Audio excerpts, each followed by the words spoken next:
Apa yang boleh terjadi dalam hidup kami, sekalipun terkadang rancanganmu, jalan-jalanmu kami tidak mengerti, tapi saat kami mau ikut Engkau, saat kami mau berserah, saat kami mau percaya kepada Tuhan, maka Tuhan akan menyatakan kehendak-Mu dalam hidup kami, sehingga kami semua mengerti apa yang menjadi rancangan Tuhan. Terima kasih Tuhan, dan biarlah melalui ibadah penghiburan ini Tuhan, sungguh kami semua yang hadir, bahkan firman-Mu yang akan diperdengarkan, memberikan penghiburan, kekuatan bagi keluarga yang mengalami duka saat ini. Serahkan Tuhan ke dalam tangan kasih Tuhan. Tuhanlah yang memberkati, Tuhanlah yang menghibur, dan kami semua akan menerima sukacita dari Tuhan. Dalam nama Tuhan Yesus Kristus kami berdoa dan mengucap syukur. Haleluya. Amin. Ya, shalom Bapak Ibu. Shalom. Ini harusnya di gereja karena ada doa Senin malam, tapi berhubungan dengan acara duka juga, kita adakan penghiburan, dan semoga kehadiran kami Pak membawa penghiburan yang sungguh-sungguh. Kami adalah diutus Tuhan untuk memberikan kekuatan dan penghiburan bagi keluarga yang ditinggalkan. Ya, Bapak Ibu yang terkasih, ketika kita membaca Alkitab, terkadang kita berpikir Yesus membalikkan atau memutarbalikkan apa yang ada dalam pikiran kita manusia. Pikiran kita maunya yang enak, yang sesuai sama yang keinginan kita, kehendak kita. Tapi terkadang Tuhan Yesus punya cara atau pemikiran yang berbeda, sehingga berbalik, dan itu semua membuat kita jadi bingung. Tapi saat ini kita mau belajar apa yang Tuhan ingin katakan kepada kita semua. Dan salah satu contohnya yang diberikan oleh Tuhan Yesus, kita akan langsung lihat ayatnya dari Matius 5 ayat 4. Satu ayat saja. Matius 5 ayat 4. Di sana Yesus berkata, "Berbahagialah orang yang berduka cita, karena mereka akan dihibur." Lalu pertanyaannya, apa maksud Tuhan ini? Berbahagialah orang yang berduka cita. Gimana Pak Melvin, Bu Melvin? Disuruh berbahagia, sedangkan mengalami duka.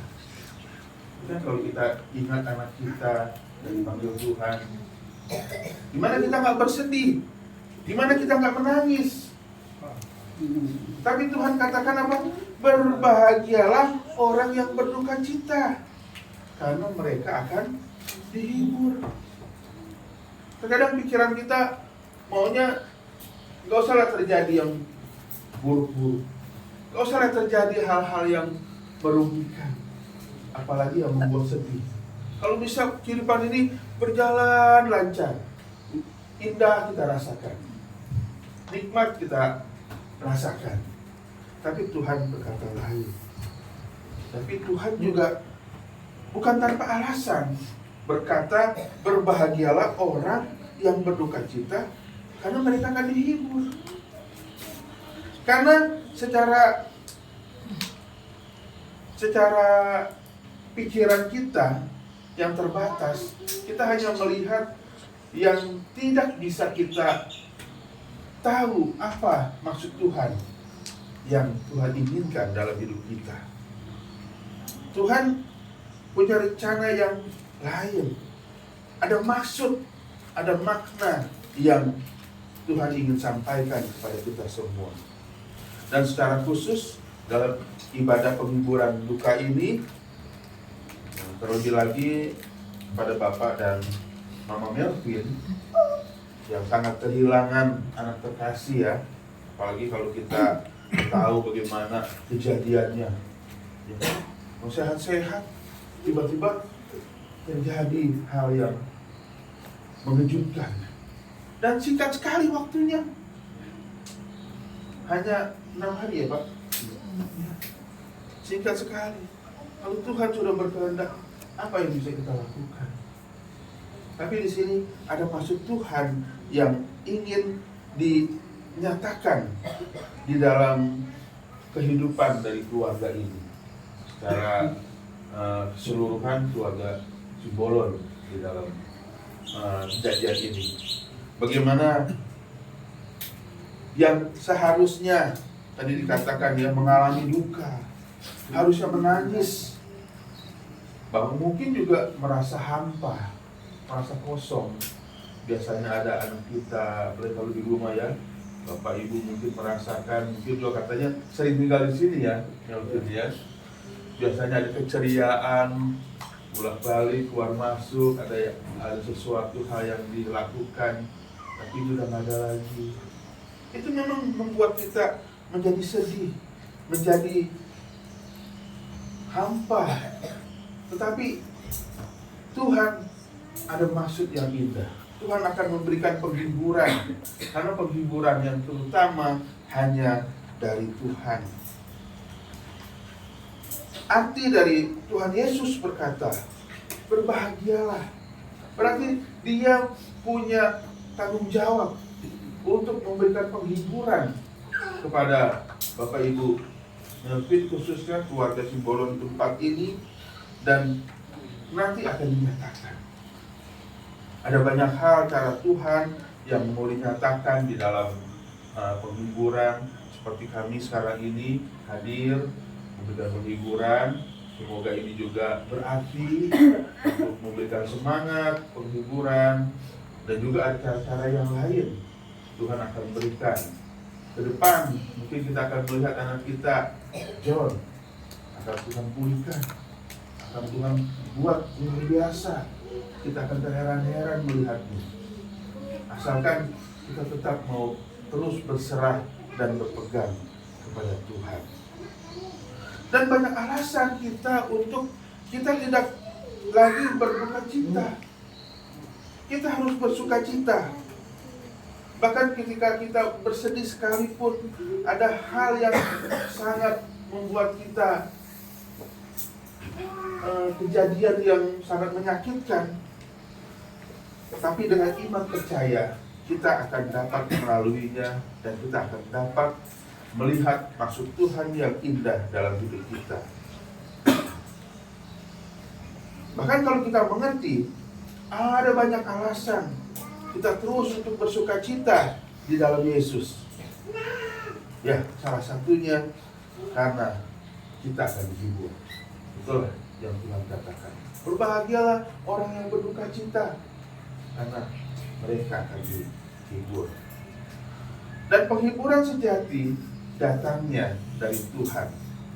Kami semua yang hadir di sini dalam ibadah penghiburan ini hanya kepanjangan tangan Tuhan. Tapi sesungguhnya Tuhanlah yang memberikan kebahagiaan, yang memberikan sukacita dalam hati, khususnya Bapak dan Ibu Melvin di tempat ini. Kebahagiaan itu terkadang bukan juga menurut pikiran kita. Kebahagiaan itu bisa datang dari kita merasa damai, kita merasa tenang, sekalipun kejadian yang besar, yang menyakitkan, tapi kita mempunyai rasa tenang di dalamnya. Demikian pula orang yang berduka, sama seperti orang yang sakit, mereka membutuhkan dokter. Kalau yang sehat nggak membutuhkan dokter. Oleh sebab itu Tuhan datang memberikan penghiburan kepada yang berduka. Bahkan di dalam kumpulan kita semuanya, kita saling menghibur, saling mendoakan, menguatkan. Dan inilah pentingnya kita hidup berkomunitas dalam kehidupan, terlebih lagi kehidupan rohani di dalam gereja. Kita saling menguatkan, kita saling bersama-sama untuk memberikan dukungan, baik moral maupun juga moral. Dalam Roma 12 ayat 15 juga dikatakan, Bersukacitalah dengan orang yang bersukacita, dan menangislah dengan orang yang menangis.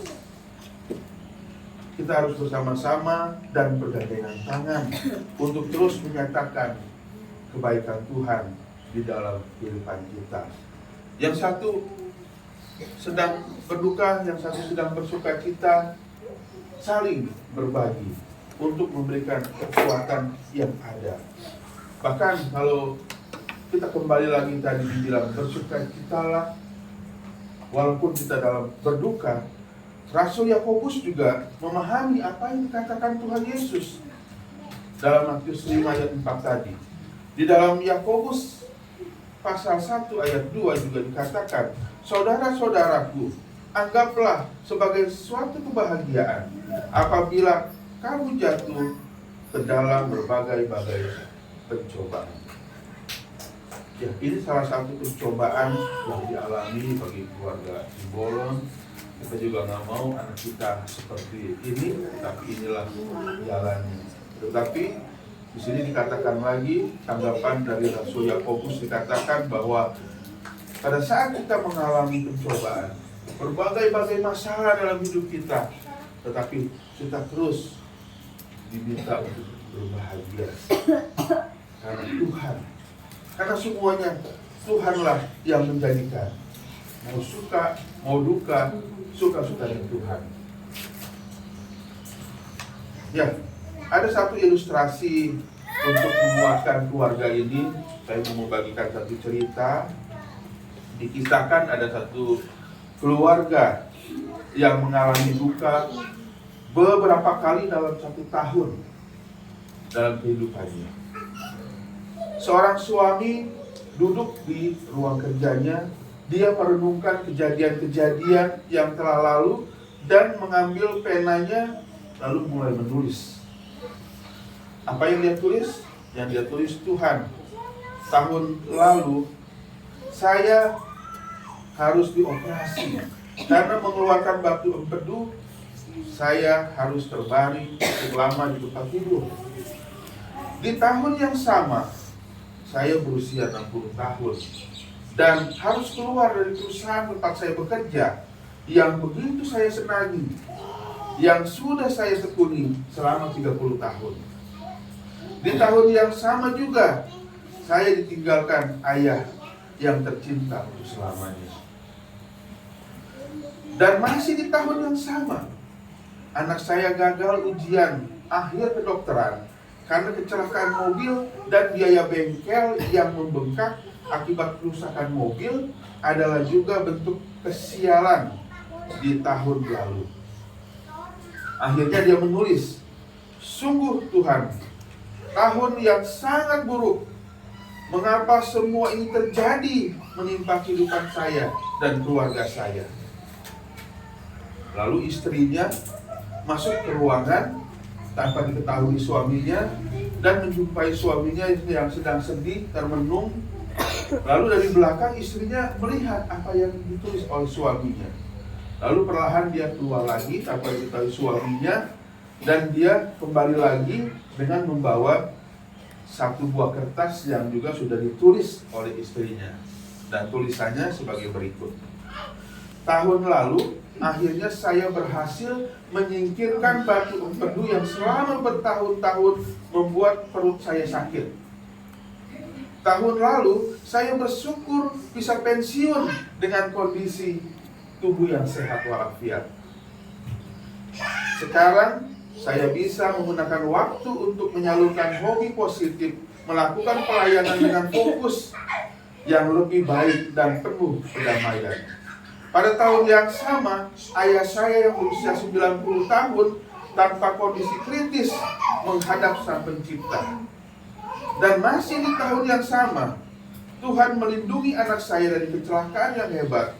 Mobil kami memang rusak berat akibat kecelakaan itu, tapi anak saya selamat tanpa cacat sedikit pun.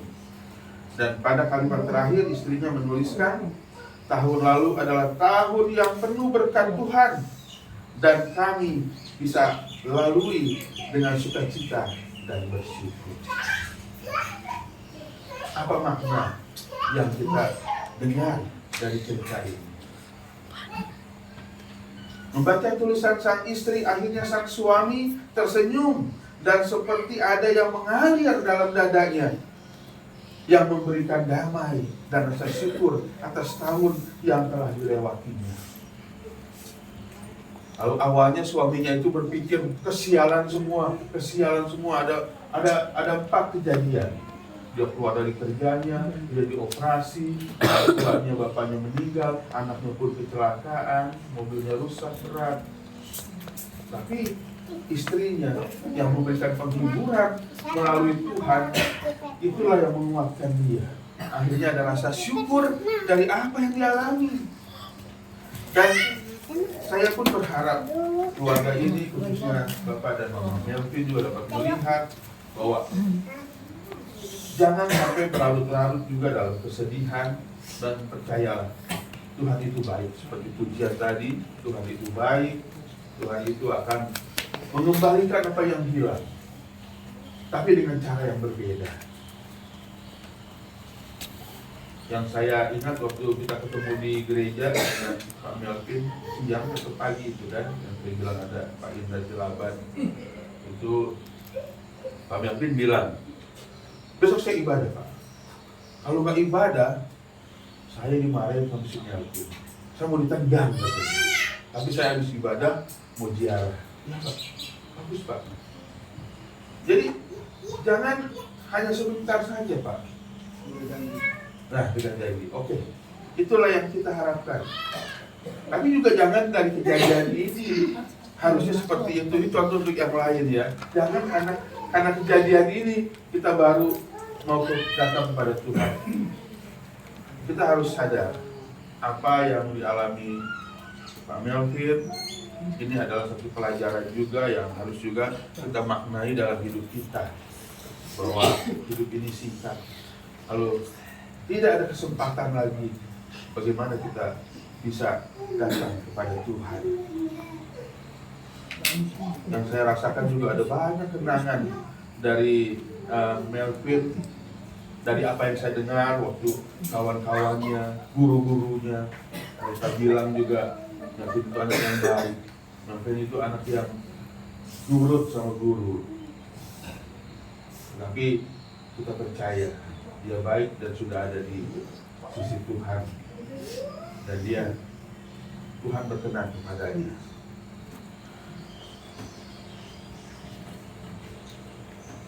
Ya, itu yang bisa saya bagikan dalam ibadah penghiburan ini.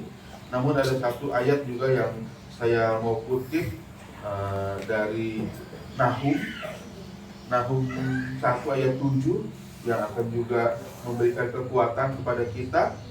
Dikatakan di situ, Tuhan itu baik. Ia adalah tempat pengungsian pada waktu kesusahan. Ia mengenal orang-orang yang berlindung padanya.